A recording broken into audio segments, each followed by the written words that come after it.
One of America's most favorite comedians during the golden age of television has sadly passed away.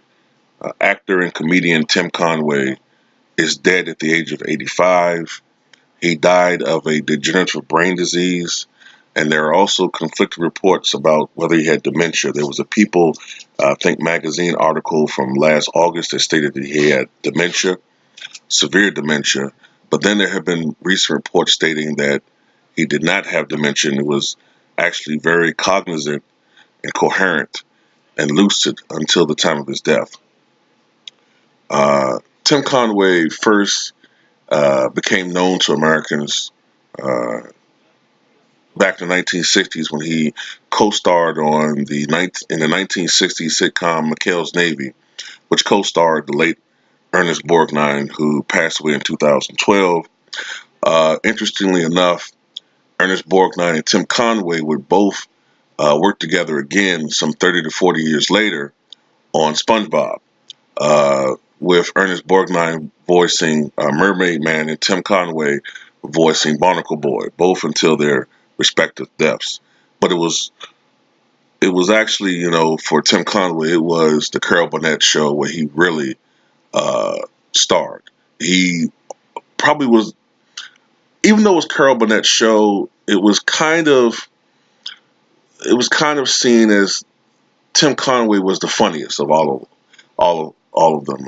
At least that was the consensus among the cast.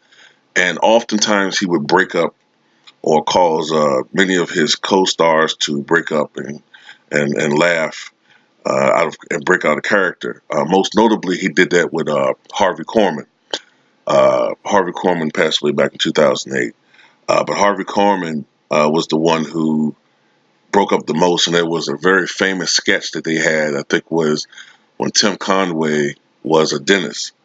And I think it was a portion of that sketch where somehow Tim Conway's character injected himself with the Novocaine, and you just had to see it. It was a very funny sketch. But after the Carol Burnett show, Tim Conway remained relevant. I remember during the 1980s and 1990s, there was a series of video cassettes that Mr. Conway made where it was like Dolph plays golf or Dolph goes bowling or whatever. It's Dolph, and today we're going to teach you how to play golf. And they did Dolph and Griffin. There was he was like a little midget or whatever. Tim Conway later on would win an Emmy in 2008 on 30 Rock. I believe he won 3 or 4 Emmys with the Carol Burnett show.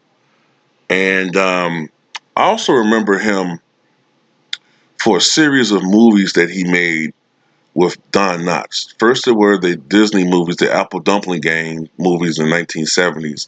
And then there was a movie in 1980 that he made I think it was called Private Eyes with Don Knotts. And I also remember him being on Married with Children, where I think he played Peggy's uncle. I think it was her uncle. Either it was her uncle or her father. Can't remember. But truly it was a major loss losing Tim Conway. Tim Conway, once again, dead at the age of 85.